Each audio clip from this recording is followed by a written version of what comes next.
and welcome back to the Win Science. This is third time that I am trying to record this lecture, लेकिन कुछ ना कुछ issues आ जा रहे थे तो लेक्चर रिकॉर्ड हो नहीं पा रहा था. आई होप इस बार कुछ इश्यूज ना आए और ये ठीक से हो जाए भाई. तो लेट्स गेट स्टार्टेड. अभी तक हमने कुछ भी नहीं पढ़ रखा. ये नया टॉपिक है लेकिन मैंने इसको पहले एनोटेट कर रखा था, मतलब पहले थोड़ा थोड़ा एक्सप्लेन करने की कोशिश कर रखी थी. कोई प्रॉब्लम नहीं है, अब हम इसको धीरे धीरे समझ लेंगे, कोई इशू नहीं है. तो वेलकम टू विन साइंस. ये चैप्टर का नाम है टिश्यूज़ और ये चैप्टर नंबर 6 है हमारी प्यारी एनसीईआरटी क्लास 9th की सीबीएसई में. ये बायोलॉजी का टॉपिक है इसलिए हमने इसको ग्रीन ग्रीन कर रखा है पूरा का पूरा.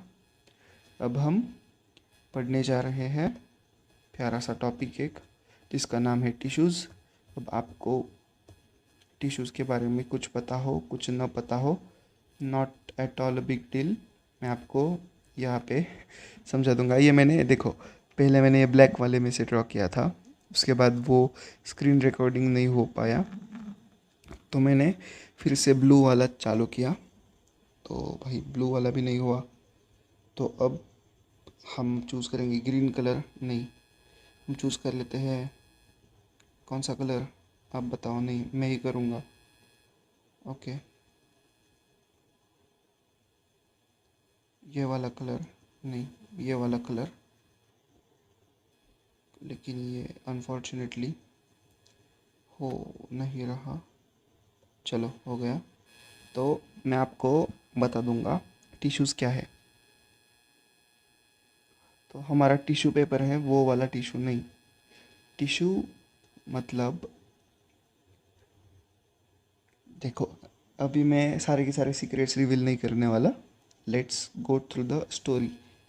तो स्टोरी चालू होती है, हमने एक चूहा ले लिया. अब चूहा क्यों ले लिया है?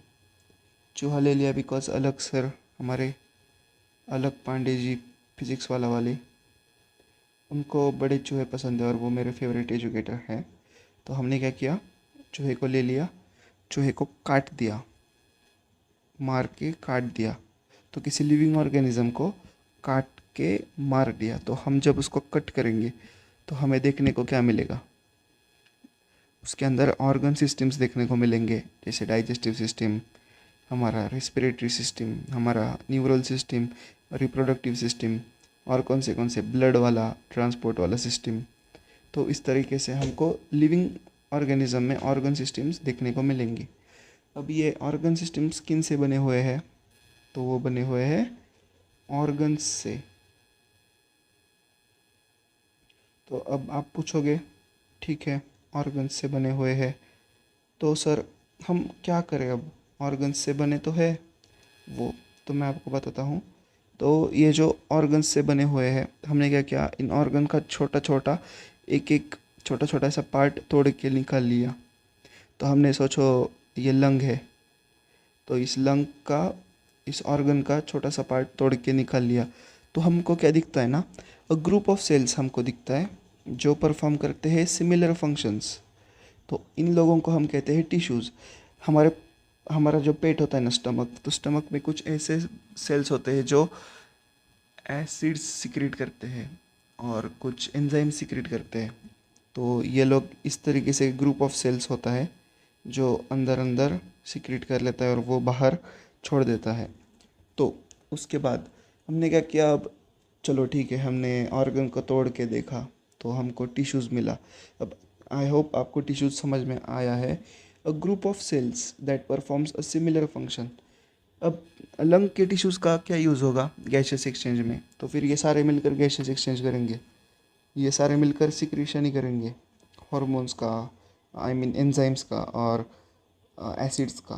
तो अब हमने क्या किया, हमने सोचा ये सारे सेल्स हैं ना, इसमें से सिर्फ एक सेल हम स्टडी करेंगे. तो सिर्फ हम एक सेल स्टडी करा तो उसके अंदर हमें मिले छोटे छोटे ऑर्गेनेलीज. तो इसका मतलब क्या, ऑर्गेनेलीज से मिल के बनता है सेल, सेल से मिलकर मिलकर बनता है एक टिश्यू, टिश्यू से मिलकर बन जाते हैं ऑर्गन्स, ऑर्गन से मिलकर बन जाता है ऑर्गन सिस्टम और ऑर्गन सिस्टम से मिलकर बन जाता है एक पूरा का पूरा नाचने वाला लिविंग ऑर्गेनिज्म. आई होप अब आपको टिश्यू पता चला है अच्छे से कि टिश्यू का क्या इम्पोर्टेंस है किसी भी ऑर्गेनिज्म के लाइफ में। मतलब हम टिश्यू से ही बने हुए हैं, छोटे छोटे छोटे छोटे। अब आप कहोगे ठीक है सर, मान लिया, चलो टिश्यू से हम बने हुए हैं, तो हमें और पढ़ाओ टिश्यू के बारे में। तो हमारे एनसीईआरटी माता टिश्यू के बारे में फॉलोइंग चीज़ें बताती है। From the last chapter we recall that all living organisms are made up of cells, जो हमने पिछले टॉपिक में पढ़ रखा है। In unicellular organisms a single cell performs all basic functions. जब हम अमीबा की बात करेंगे या फिर पैरामोशियम की बात करेंगे या फिर कोई और यूनिसेलुलर की बात करेंगे, तो इसमें क्या होता है ना, एक ही सेल खाना भी बनाता है, खाना पकाता, पकाता नहीं है लेकिन खाना भी बनाता, कैच करता है, डाइजेस्ट भी करता है, थ्रो भी करता है, सांस भी लेता है, रिप्रोड्यूस भी करता है, और जो भी बेसिक लाइफ की प्रोसेस है वो सब एक ही चीज़ करता है। तो a single cell carries out intake of food, gaseous exchange and excretion. But in multicellular organism are there are millions of cells. Most of these cells are specialized in carrying out specific function. हमारा जो खून वाला cell है, मतलब RBC जो है, RBC कभी आपको न्यूरल सिग्नल कैरी करते हुए नहीं दिखेगा। हमारा न्यूरल सिस्टम कभी सांस लेते हुए नहीं दिखेगा आपको। अगर ऐसा होने लगा तो हमारा, और मतलब हम जिंदा ही नहीं रहेंगे पहली बात तो हमारे अंदर ना millions and billions of cells होते हैं, और उनका हर किसी का कोई ना कोई स्पेसिफिक वर्क होता है, तो वो अपने अकॉर्डिंग काम कर रहे होते हैं। Each specified function is taken up by different group of cells. Since these cells carry out only a particular function, they all do it very efficiently. अब मेरे को बताओ, अगर आपको पढ़ने को बोला कि आप 8th का भी पढ़ोगे, 7th का भी पढ़ोगे, 6th का भी पढ़ोगे और 10th का भी पढ़ोगे सिर्फ 9th क्लास में, तो आपको जमेगा नहीं। तो इससे अच्छा आप सिर्फ 9th क्लास में 9th का पढ़ लो, तो ये इफ़िशिएंटली काम हो जाता है। In human beings muscle cells contract and relax and cause the movement. मतलब हमारे मसल सेल्स जो है उनका काम सिर्फ एक है, मूवमेंट करना। नर्व सेल का काम भी सिर्फ एक है, मैसेज कैरी करना। मतलब न्यूरल लिंक्स जो होता है बॉडी में, वो सिर्फ मैसेज कैरी करते हैं और हमारे ऑर्गन्स को हिलाते हैं। अब ब्लड जो है उसका काम सिर्फ एक है कि ऑक्सीजन, फूड, हार्मोन्स और वेस्ट मटेरियल को ट्रांसपोर्ट करना। अब आप कहोगे सर ये हार्मोन्स क्या होता है? देखो, अब आप हो 9th क्लास में, अब धीरे धीरे क्या होगा, बच्चों में वॉइस चेंज होने लगेगा, या फिर आप टॉल होगे, या फिर आप शॉर्ट तो नहीं होगे लेकिन आपके बियर्ड मुस्टैच आने लगेगा। तो ये सब जो चीज़ें हैं ना, ये सब हॉर्मोन्स के कारण ऊपर नीचे होती रहती है। तो ये सिग्निफिकेंस है हमारे लाइफ में हॉर्मोन्स का। हम जो बड़े हो रहे हैं ना, वो हॉर्मोन्स की वजह से बड़े हो रहे हैं, तो इनको कहते हैं हम हॉर्मोन्स। फूड मतलब खाना, पानी पूरी, भेल कचौरी, ये भी फूड ही है, लेकिन ये डायरेक्टली ब्लड में नहीं दे सकते हम। तो आगे, in plants vascular tissues conduct water. अब आपने जाइलम फ्लोएम के बारे में नहीं सुना होगा, लेकिन मैं बताता हूँ। हमारा जो प्लांट होता है ना, कभी आप तोड़ के देखना प्लांट, आपको कुछ इस तरीके से दिखेंगी और बीच में कुछ ऐसे सेल्स दिखेंगे जो ऐसा मिक्स है। तो वो जो है वो उसको हम कहते हैं वेस्कुलर पार्ट, वेस्कुलर टिश्यू। तो ये जो टिश्यू है वो खाना और पानी प्लांट के टॉप तक पहुंचाने का काम ये करता है किसी प्लांट में। Multi cellular organism show division of labour, जो मैंने पहले कहा। डिवीजन ऑफ लेबर मतलब क्या?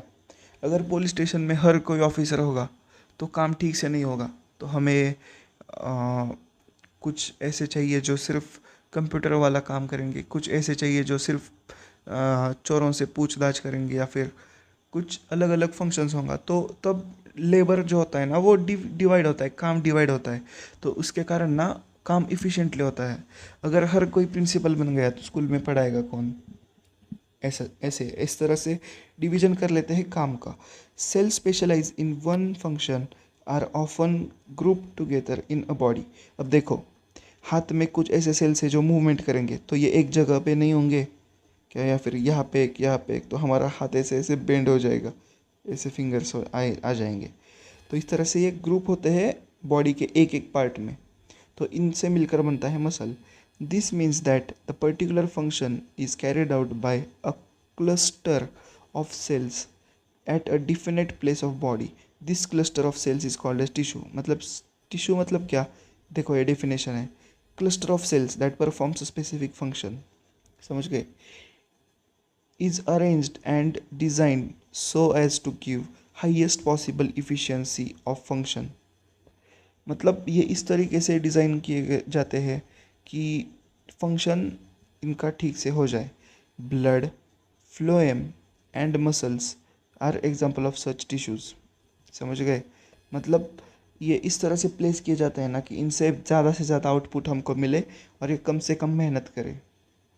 समझ गए? तो अब आप कहोगे सर ब्लड, फ्लोएम और मसल्स, ठीक है, हमें मसल समझ में आ गया. अब ये फ्लोएम क्या है और ये ब्लड क्या है? तो बच्चों, ब्लड मतलब हमारा खून. हमारा खून एक टिश्यू ही है. आप कहोगे लेकिन सर ब्लड में तो पानी होता है. हाँ होता है, तो लिविंग सेल्स भी तो होता है ना. तो ये टिश्यू है. अब आप अब से ध्यान में रख लो. अब ये आप कहोगे फ्लोएम क्या है? तो बच्चों जो प्लांट्स होता है ना, प्लांट्स, तो उन प्लांट्स में ना कंडक्टिंग टिश्यू होता है. जिस तरह से हमारे में आर्टरीज होती है, वेंस होती है ना, मतलब खून की जो वेंस होती है, इस तरह से प्लांट में भी होता है. तो उनको हम कहते हैं फ्लोएम, जो हम आगे पढ़ने वाले हैं. A group of cells that are similar in structure और work together to achieve a particular function forms a tissue. ये आपको डेफिनेशन बाय हुक और बाय क्रुक याद आनी चाहिए. ये आ गई तो आप 100 में से 100 मार्क्स दूंगा. ये आई तो मैं आपको 80 आउट ऑफ 100 मार्क्स दूंगा. क्योंकि ये 20 मार्क क्यों कम किया? क्योंकि आप रटने वाले बच्चे हो. तो आप रटने वाले बच्चे नहीं हो, इसलिए मैं 50 करता अगर ये बहुत ज़्यादा बहुत ज़्यादा हार्ड वाला टॉपिक होता. तो अभी हमने सिर्फ इतना सा पढ़ रखा है. इसमें हमारे 12 मिनट्स जा चुके हैं. जा नहीं चुके, एक्चुअली इन्वेस्ट हो चुके हैं, because that's the basic of this chapter. As plants and animals, are plants and animals made up of same type of tissue? अब बताओ मेरे को, क्या प्लांट्स और एनिमल्स में सेम टाइप के टिश्यू होते हैं? नहीं होते, क्योंकि सेल्स भी सेम टाइप की नहीं होती. तो इसमें से जो इम्पोर्टेंट पॉइंट्स है वो अब आपको पढ़ के सुनाऊंगा. प्लांट्स आर स्टेशनरी और फिक्स्ड. तो चलो मैं आपको ना ये जो इम्पोर्टेंट लाइन्स है वो पढ़ूंगा, बाकी सब कुछ आपको मैं इसमें से बताऊंगा. बिकॉज इस चैप्टर में कुछ ऐसा नहीं है जो बहुत ज़्यादा दुनिया के बाहर की चीज़ है. ये बहुत ईजी है. तो क्या होता है ना, प्लांट्स हमारे मूव नहीं कर सकते. अगर बारिश आ जाए तो प्लांट्स जो होते हैं ना, वो अंदर भाग के नहीं आ सकते, लेकिन आप आ सकते हो.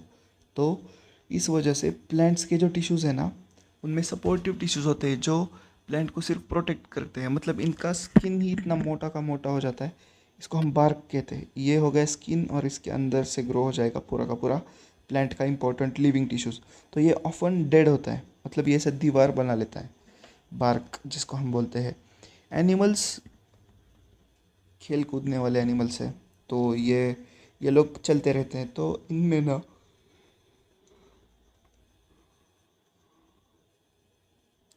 ना एक्चुअली अभी बज रखे हैं 10:34, 10:35. तो मेरे को नींद आ रही है आज, लेकिन हम ये फिनिश करके सोएंगे. तो एनिमल्स जो होते हैं वो यहाँ वहाँ भागते होते हैं. देखो मैं अब ये डॉग ड्रॉ करूँगा. देखो ये डॉग है मेरा, नहीं शिप है ये मेरी. तो यह हवा भागती रहती है. तो इनमें most of the cells living होते हैं, most of the tissues are living. और एक डिफरेंस जो है वो है पैटर्न ऑफ ग्रोथ में. पैटर्न ऑफ ग्रोथ, तो अब आप पूछोगे सर ये क्या होता है? देखो कैसा है ना, प्लांट्स लाइफ में हमेशा ग्रो करते रहते हैं. प्लांट्स में ऐसा कोई सीन नहीं होता कि बस बड़े हो गए अब हाइट नहीं बढ़ेगी. प्लांट्स की हाइट हमेशा बढ़ती रहती है जब तक ये मर नहीं जाते. ऑन द अपोजिट साइड हम जो होते हैं ना, हम लोग ह्यूमंस, तो ये एक बार हाइट बढ़ेगी, एक बार हाइट बढ़ेगी, उसके बाद नहीं बढ़ेगी. आपके पापा को देख लो. पापा क्या, अब अगर आपके पापा 45 हो गए तो क्या मतलब आईफेल टावर जितने बड़े थोड़ी ना हुए होंगे. तो एक टाइम के बाद एनिमल्स में, मतलब ह्यूमंस में हाइट बढ़ना बंद हो जाता है. ह्यूमंस में, एनिमल्स में, लेकिन प्लांट्स में ऐसा नहीं होता। प्लांट जितना पुराना उतना उसका हाइट ज़्यादा होगा, उतना उसका ऐसा मतलब फैलाव ज़्यादा होगा। ये मेरा प्लांट है, आप इमेजिन कर लो। तो ये बताया है यहाँ पे। और एक बात, जो टिश्यूज़ होते हैं ना जो ग्रोथ करते हैं, तो ये जो होते हैं ना, ये कुछ स्पेसिफिक एरियाज़ में होते हैं। मतलब जैसे अगर आपको ये प्लांट का ऊपर वाला पार्ट है ना, तो सिर्फ यहाँ पे होंगे वो टिश्यूज़ जो ग्रो करते हैं, यहाँ वाले ग्रो नहीं करेंगे। समझ गए? तो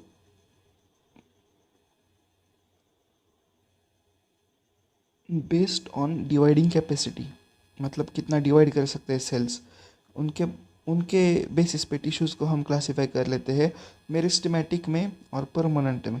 परमानेंट मतलब ये ग्रो नहीं होंगे, अब बस इनका हो गया, ये सेटल हो गए। लेकिन ये जो है ना, ये लोग अपना करियर बनाएंगे, बड़े हो जाएंगे। समझ गए? तो सेल ग्रोथ एनिमल्स में जो होता है ना, वो बहुत यूनिफॉर्म होता है। मतलब अगर पैर हमारा एक बार बन गया ना, तो उसमें सिर्फ रिपेयर्स होंगे, उसमें कुछ नया ऐड नहीं होगा। मतलब अगर हमारी बॉडी के पास टाइम है तो ये ऐसा मतलब 3 4 5 के बाद ऐसे 6 उंगली नहीं निकालेगा।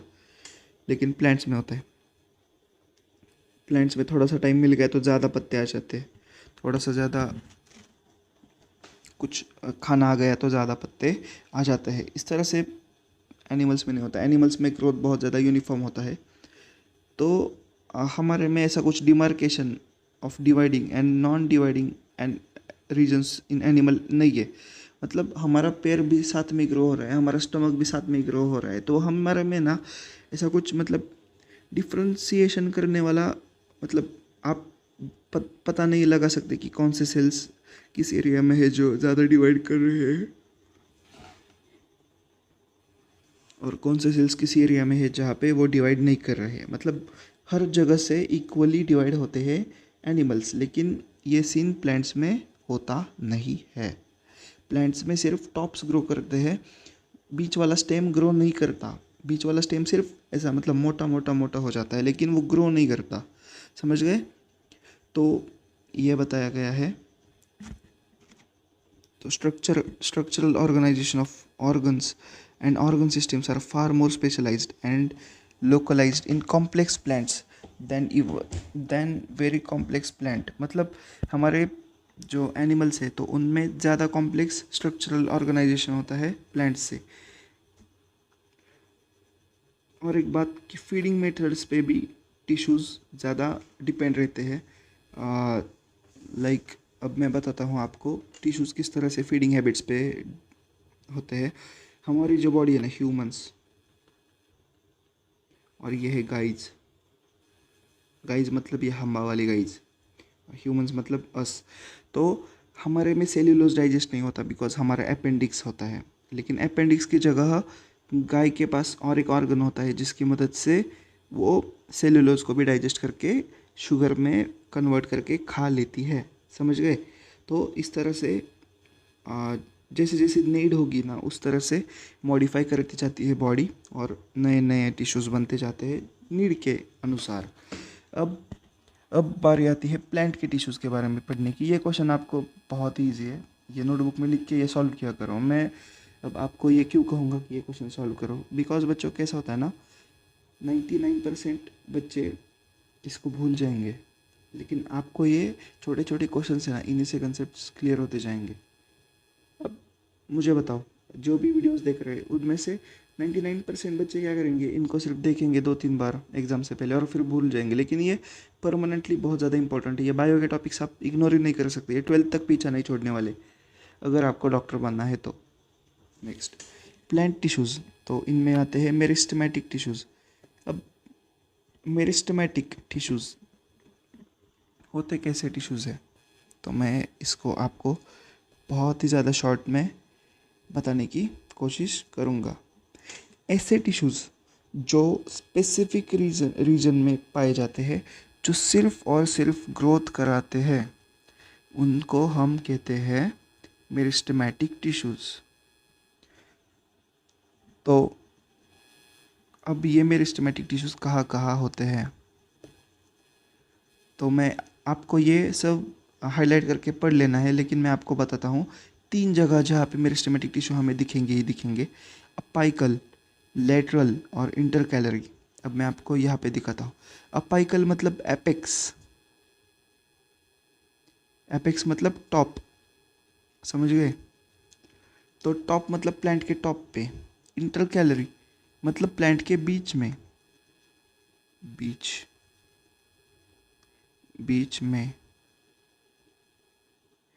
और लेटरल, लेटरल मतलब साइड पे। अब ये जो लेटरल वाले हैं ना, ये प्लांट का मोटापा बढ़ाते हैं, प्लांट का मोटापा बढ़ाते हैं। लेकिन ये जो है, ये प्लांट की हाइट बढ़ाते हैं। अपाइकल वाले सिर्फ ग्रो कर करके प्लांट ये बड़ा बना देते हैं, समझ गए? तो ये लोकेशन से मेरिस्टेमेटिक टिश्यूज की किसी प्लांट बॉडी में। Apical meristem is present at the growing tips of stem and root and increase the length of stem, समझ गए? मतलब ये लेंथ इंक्रीज करेगा। लेटरल वाले है, ये ये गर्थ को इंक्रीज करेंगे, मतलब ये जो लेटरल वाले, ये गर्थ मतलब मोटापा, मोटापा बढ़ाएंगे। और जो इंटरकैलरी होते हैं, ये नोड्स के यहाँ पे होते हैं। नोड्स मतलब अब मैं आपको बता देता हूँ। अगर आपने कभी गन्ना खाया होगा तो गन्ना देखो कुछ इस तरीके से होता है, या फिर आपने बाम्बू देखा होगा, आसाम वालों, महाराष्ट्र वालों, आपको पता होगा।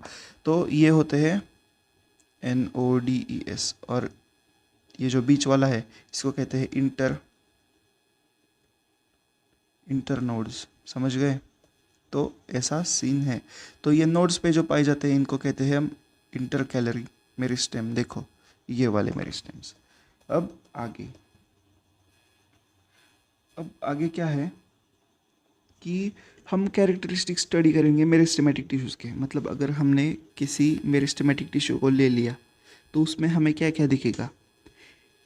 वेरी एक्टिव दिखेंगे टिश्यूज़। मतलब ये कूद नहीं होंगे, लेकिन ये बहुत ज़्यादा एक्टिव होंगे। इतने एक्टिव होंगे कि ये बहुत ज़्यादा डिवाइड करेंगे फास्ट फास्ट। इनमें क्या होगा? डेंस साइटोप्लाज्म होगा। वॉल्स, अब मुझे बताओ, जिस सेल को फास्ट डिवाइड करना है उसमें सेल वॉल मोटा होना चाहिए या पतला? ऑब्वियसली पतला। तो पतला सेलुलोजिक वॉल हमें देखने को मिलता है। इनका न्यूक्लियस बहुत बड़ा होता है, देखो कुछ इस तरीके से होंगे ये लोग, ताकि ये जल्दी से ज़्यादा स्पेस मिले और ये जल्दी से जल्दी डिवाइड कर सके। इनमें वैक्यूल हमें देखने नहीं मिलेगा, वैक्यूल देखने नहीं मिलेगा, क्योंकि इनके पास टाइम ही नहीं है कि ये फूड स्टोर करें। ये सिर्फ खाते हैं फूड और ग्रो करते हैं। अब आपको मैं पढ़ाऊँगा परमानेंट टिश्यूज़। परमानेंट टिश्यूज़ में भी 2 टाइप्स है, सिंपल डिम्पल पॉपिट स्क्रीच, और यह है कॉम्प्लेक्स। तो परमानेंट टिश्यूज़ में 2 टाइप्स, सिंपल और कॉम्प्लेक्स। मैं अब आपको पढ़ाऊँगा परमानेंट टिश्यूज़ के बारे में। मतलब ये होते क्या है? तो कुछ टिश्यूज़ होते हैं जो किसी स्पेसिफिक जगह में जाते हैं ना, तो कोई ना कोई काम पकड़ लेते हैं और ये और डिवाइड करने की कैपेबिलिटी लूज़ कर देते हैं। तो मतलब ये सिर्फ सेटल हो जाते हैं। तो ऐसे सेल्स को हम कहते हैं permanent tissues. As a result form a permanent tissue, this process. हाँ, तो ये जो किसी नॉर्मल डिवाइडिंग, रुको मैं आपको बताता हूँ, डिवाइडिंग सेल से परमानेंट सेल बनने के प्रोसेस को हम कह देते हैं डिफ्रेंसिएशन। और कई बार क्या होता है ना, ये जो परमानेंट वाले सेल्स है ना, ये फिर से डिवाइडिंग करने लगते हैं, तो इसको हम क्या कहेंगे? डिफ्रेंसिएशन, समझ गए? और फिर बाद में क्या करेंगे? फिर से परमानेंट बन जाएंगे, तो इनको हम फिर करते हैं रीडिफ्रेंसिएशन। ये आपको नहीं जानेंगे तो भी कोई प्रॉब्लम नहीं है, आपको सिर्फ ये आना ही चाहिए। अब सिंपल परमानेंट टिश्यूज़ पढ़ लेते हैं।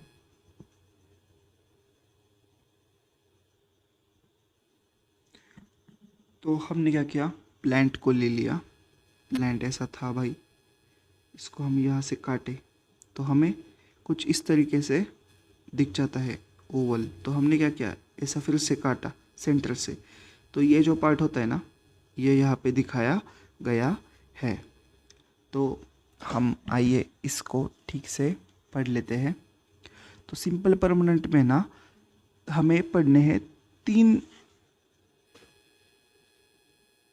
टिश्यूज, पैरेन्काइमा, कोलेनकाइमा और स्क्लेरेन्काइमा, जो यहाँ पे दिखाया नहीं गया लेकिन ये बहुत इंपॉर्टेंट है, मैं आपको बहुत प्यार से पढ़ा दूंगा। लेकिन अब आपको ध्यान में क्या क्या रखना है, 1 मिनट के लिए मैं एक नोट यहाँ पे निकाल देता हूँ ताकि बच्चों को अच्छे से चीज़ें क्लियर हो जाए और आपको कोई कंफ्यूजन रही ही ना। ये ओपन नहीं हो रहा, देखो। खैर कोई नहीं, मैं एक एम्प्टी पेज निकाल लूँगा और वहाँ पे आपको अच्छे से समझा दूँगा। 1 मिनट रुको। तो सीन क्या है, सीन क्या है? तो हमने क्या किया, सिंपल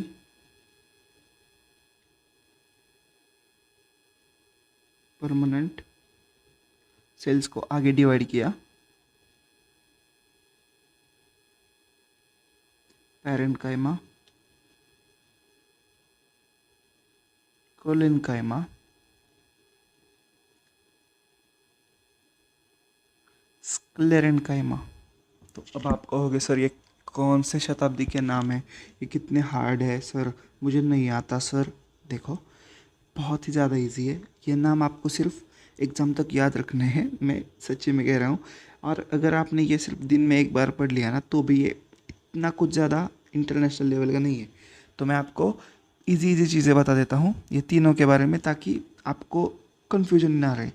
पैरेन्काइमा जो होते हैं ना, उनका काम होता है फिलर का, या फिर ये होते हैं स्टोरेज वाले, या फिर ये होते हैं हाँ फोटोसिंथेसिस करने वाले। अब आते हैं कोलेनकाइमा पे। इनका काम क्या है सर?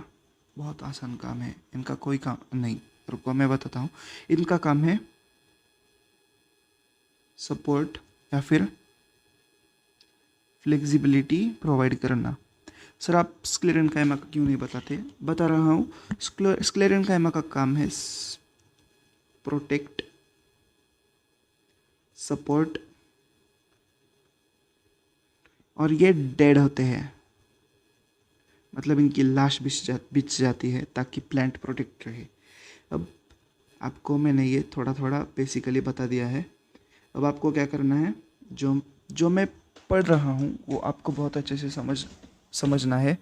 और इनकी कैटेगरीज आई मीन नोटबुक में पैरेन्काइमा पे, कोलेनकाइमा पे और स्क्लेरेन्काइमा पे खुद के लैंग्वेज में नोट लिखना है ताकि आपको एग्जाम में कोई भी दिक्कत ना आए, थोड़ा इंग्लिश में बहुत अच्छे से लिखने को। यहाँ से मैं आपको पढ़ के दिखाऊंगा। Parenchyma is most common simple permanent tissue. Most common है मतलब ये हर जगह मिलेगा। It consist of relatively unspecified cells, मतलब इनका कोई जैसा मतलब काम नहीं है, ये सिर्फ है, सिर्फ दिखने को है मतलब है, समझ गए? तो इनका कोई काम नहीं है स्पेसिफिकली, सिर्फ खाते पीते मस्त रहते। इनमें थिन सेल वॉल होता है और ये जिंदा होते हैं। तो यूजुअली लूजली अरेंज्ड, मतलब अगर आपने देखा ना तो ये कुछ ऐसे होंगे पोटैटोज की तरह, और इनके अंदर स्पेसेस भी बहुत ज़्यादा होंगे, समझ गए? देखो कुछ इस तरीके से लार्ज स्पेसेस भी हमको इनमें देखने को मिलेंगे। 10 लार्ज स्पेस बिटवीन सेल्स, मतलब हाँ ठीक है, they are found in this tissue, मतलब ज़्यादा स्पेस हमें मिलता है। इनका ये भी काम है कि ये स्टोर करते हैं फूड को, जो मैंने आपको पहले बता दिया है बच्चों।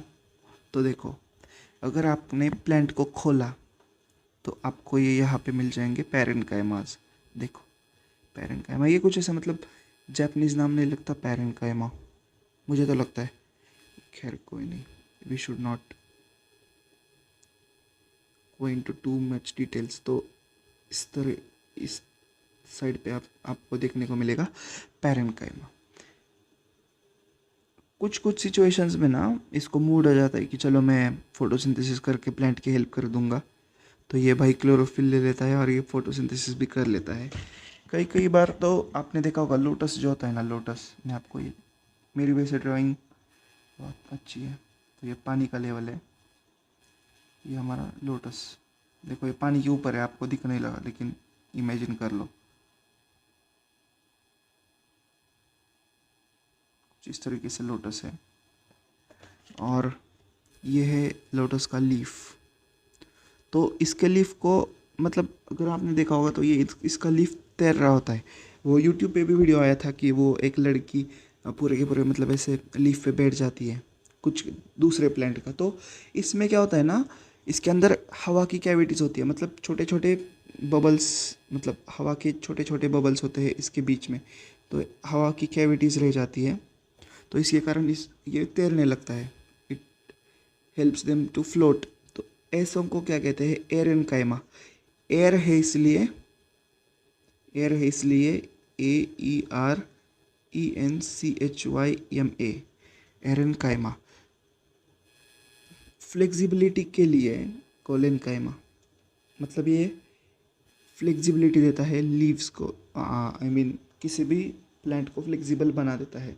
आपने देखा होगा वो जो घास उगती है तो वो बहुत ज़्यादा फ्लेक्सिबल होती है, तो इसमें कोलेनकाइमा होता है। It allows bending of various parts of plant like tendrils, stems of climbers without breaking, मतलब ये बिना टूटे बेंड होने में मदद करते हैं।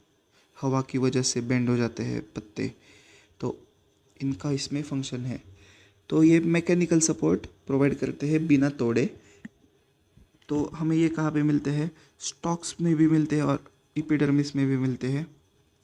ये एलोंगेटेड भी होते हैं और ज़्यादा थोड़े से मोटे भी होते हैं, मतलब इनके कॉर्नर्स थोड़े मोटे होते हैं। मैं आपको ये ड्रॉ करके दिखाता हूँ। अगर ये ऐसे है ना, तो भाई इनके कॉर्नर्स कुछ ऐसे thick and thick and thick and thick and होंगे, मतलब ये थिक होंगे थोड़े कॉर्नर्स पे, समझ गए? या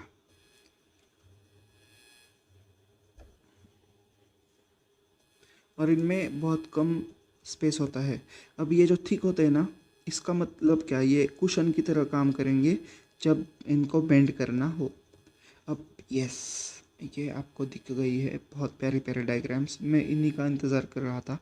तो ये है पैरन कायमा, ये है स्क्लेरन कायमा, ये है नहीं, ये है कोलेन कायमा, ये है स्क्लेरन कायमा, और ये है। तो मैं ये चेक कर रहा था कि आवाज़ आ रही है या नहीं। बहुत अच्छे से रिकॉर्डिंग हो रखी है यहाँ से पीछे की। यहाँ पे थोड़ा हम इंटरवल ले लेते हैं, 2 मिनट का ब्रेक। पानी पी के आओ, कुछ भी करके आओ, बस 1 मिनट में पॉज करो लेक्चर। चलो 1 2 3। अब हम ये डायग्राम डिस्कस कर लेते हैं। अब नहीं, हम पहले स्क्लेरन कायमा पढ़ लेते हैं, उसके बाद होगा डिस्कस डायग्राम। तो स्क्लेरन कायमा क्या होता है ना, जो बहुत हार्ड और स्टफ होता है, ये डेड होता है, ये ग्रिटी फील होता है। और ये ग्रिटी, गिल्टी नहीं, ग्रिटी, ये लॉन्ग और नैरो भी होते हैं, और ये इनके अंदर इंटरनल स्पेस वगैरह कुछ नहीं होता। और ये मोस्ट ऑफ द टाइम्स जो वैस्कुलर बंडल्स होते हैं ना, इनके आजू बाजू हमको देखने को मिल जाते हैं। अब इनको ठीक से पढ़ लेते हैं, बिकॉज ये बहुत ज़्यादा इंपॉर्टेंट है डायग्राम्स, ये आपको नोटबुक में बना लेने हैं। तो ये है पैरेन्काइमा। देखो इंटरसेलुलर स्पेसेस तो है भाई, चलो ये चीज़ दिख गई। ये इनका डेंस साइटोप्लाज्म है और इनका न्यूक्लियस बड़ा होता है, सिग्निफिकेंट न्यूक्लियस का साइज़ भी होता है। नेक्स्ट ये है कोलेनकाइमा। देखो लिग्निफाइड वॉल्स, मतलब ये थिक वॉल होते हैं। देखो इनमें न्यूक्लियस है, वैक्यूल है, इनमें वैक्यूल है, इनमें वैक्यूल ही नहीं है, समझ गए? थिक वॉल्स ये इंपॉर्टेंट है ताकि ये फ्लेक्सिबिलिटी प्रोवाइड कर सके। अब आते हैं हम स्क्लेरेनकाइमा। तो स्क्लेरेनकाइमा में अगर आपने देखा तो स्क्लेरेनकाइमा कुछ इस तरीके से दिखता है। अगर आपने ऐसा इसको हाफ से काटा तो देखो ऐसा, ये ऐसा दिखेगा आपको। तो ऐसा क्या है, तो ये कुछ स्ट्रॉ की तरह है, ये डेड है, इनमें कुछ साइटोप्लाज्म नहीं है, सेल वॉल का सिर्फ ये ढांचा बच चुका है। इसका काम है सपोर्ट करना। क्या सपोर्ट करना? यस, यू आर राइट, आपको आ गया है। सपोर्ट करना प्लांट को और प्रोटेक्ट करना बाहर की लेयर को। ये most of the times vascular bundle के आसपास ही मिल जाते हैं।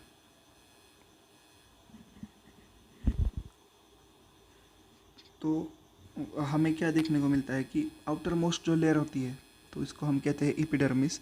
Epidermis is usually made up of single layer of cells, मतलब ये सिर्फ सिंगल लेयर से बना होता है। तो अब आप अगर राजस्थान में जाओगे तो वहाँ पे अगर आपने डेजर्ट में वो क्या कैक्टस देख लिया, तो उसमें सिर्फ अगर एक होगा लेयर सेल का तो पानी ज़्यादा उड़ जाएगा, बिकॉज वहाँ पे हीट ज़्यादा होती है। तो उनमें ना ऐसा मोटा का मोटा होता है बाहर का एपिडर्मिस, ताकि अंदर का पानी बाहर, मॉइस्चर बाहर ना जाए। समझ गए? यस। तो देखो, ये एपिडर्मिस, ये गार्ड सेल्स, ये स्टोमाटा, इससे बाहर हवा जाएगा, अंदर आएगा। उसमें ना कई बार क्या होता है कि वो वैक्सी भी होता है, ताकि ये पानी से, मतलब वैक्स और पानी मिक्स नहीं होता ना, तो ये पानी से प्रोटेक्ट करे, फंगस से प्रोटेक्ट करे, और किसी मैकेनिकल इंजरीज, मतलब कोई छुरा वगैरह मार दे तो ज़्यादा पानी ना उड़े, ज़्यादा इंजरी ना हो, इन्फेक्शन ना हो। Since it has protective role to play, cells of epidermal tissue are continuous layer without intercellular spaces. Spaces का कोई ज़रूरत ही नहीं है, ताकि बहुत अच्छे से प्रोटेक्शन हो जाए। रिलेटिवली फ्लैट होते हैं सेल्स, सो दैट ज़्यादा एरिया कवर हो सके। और ऑफन क्या होता है ना, बाहर का साइड कुछ ज़्यादा मोटा होता है अंदर की साइड से। देखो ये मोटा का मोटा, बाहर की साइड OUT और अंदर का IN, ताकि ये प्रोटेक्ट बहुत अच्छे से कर सके। We can often observe small pores here, मतलब छोटे छोटे होल हमें दिखने को मिलेंगे, ताकि हवा अंदर बाहर कर सके। इन होल्स को कहते हैं स्टोमाटा। स्टोमाटा हमने बचपन से पढ़ रखा है, अगर आपको 8th में नहीं हुआ तो मैं बता देता हूँ। स्टोमाटाज लीफ पे दिखते हैं। इनको प्रोटेक्ट करने वाले किडनी शेप्ड गार्ड सेल्स होते हैं, देखो। और इनका देखो कुछ इस तरीके से दिखते हैं। इनका काम ये होता है कि ये हवा अंदर से बाहर लेते हैं और बाहर से अंदर हवा लेते हैं, और ताकि प्लांट में फोटोसिंथेसिस, PSY फोटोसिंथेसिस अच्छे से हो सके। ट्रांसपिरेशन का काम करते हैं स्टोमाटास। मैं आपको अभी ये इतने स्पीड में क्यों पढ़ा रहा हूँ, बिकॉज आगे का बहुत ज़्यादा इंटरेस्टिंग है। और यहाँ पे सिर्फ पैरेन्काइमा, कोलेन्काइमा, स्क्लेरेन्काइमा ख़त्म हो जाता है। अभी आपको क्यूटीन वगैरह पढ़ना है तो पढ़ लो, इस पे से ज़्यादा क्वेश्चन आने का चांसेस नहीं है ओलंपियाड में भी। लेकिन हाँ, अब आप कहोगे तो क्वेश्चंस कहाँ से आएंगे? जो हम आगे पढ़ने जा रहे हैं वो देख के आपको मौत ही आने वाली है। तो कृपया कुर्सी की पेटी बांध लो और let's dive into complex permanent tissues. तो हमने पहले क्या पढ़ा? सिंपल परमानेंट टिश्यूज़ का स्टार्टिंग में मैप लास्ट रिकॉर्डिंग में देखा। तो इस रिकॉर्डिंग में हम देखेंगे इसका कॉम्प्लेक्स परमानेंट टिश्यू। देखो सिंपल परमानेंट का पढ़ लिया।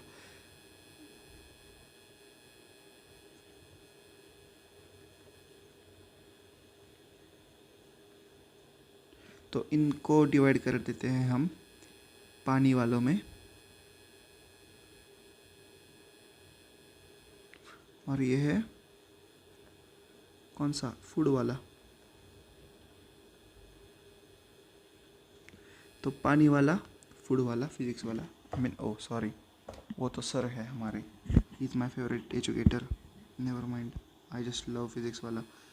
तो ये दो है कॉम्प्लेक्स में। तो पानी वाले को हम कहेंगे जाइलम। फूड फ्लोएम, मेरे साथ कहो, फूड फ्लोएम। मैंने 7th में मराठी ड्रॉप कर दिया था।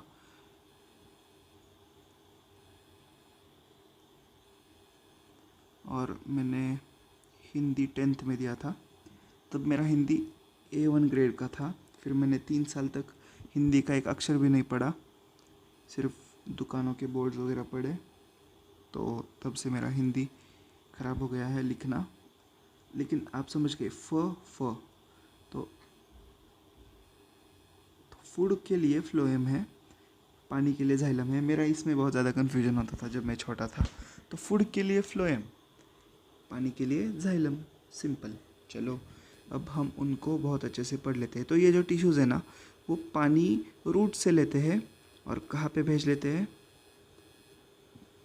कहाँ पे भेज देते हैं आप बताओ? जी हाँ, लीव्स तक, स्टेम तक। उसके बाद उसका यूज़ करके फोटोसिंथेसिस किया जाता है, फिर प्लांट खुद के लिए बना लेता है खाना। तो आइए भाइयों बहनों, हाँ और एक बात बताना चाहता था, मैंने ना एक नया माइक ले लिया है, क्योंकि वो मुझे ऑनलाइन पड़ा था कुछ 99 को, तो मैंने वो परचेस कर लिया। तो ये जो वीडियो है वो उसी से शूट हो रही है।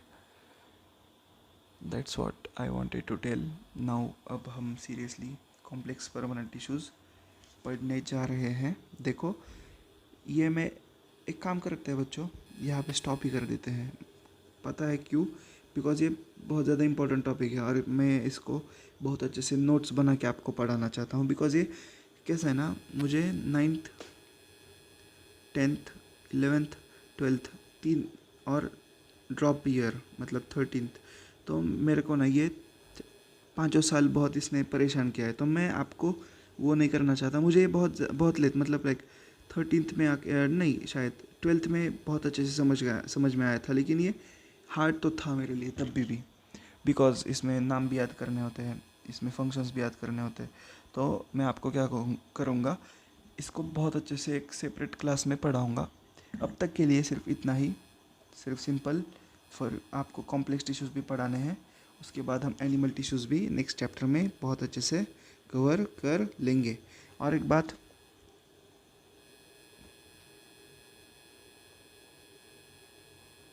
सब्सक्राइब तभी करें अगर आपको कुछ वैल्यू मिली है इस चैप्टर से, इस लेक्चर से।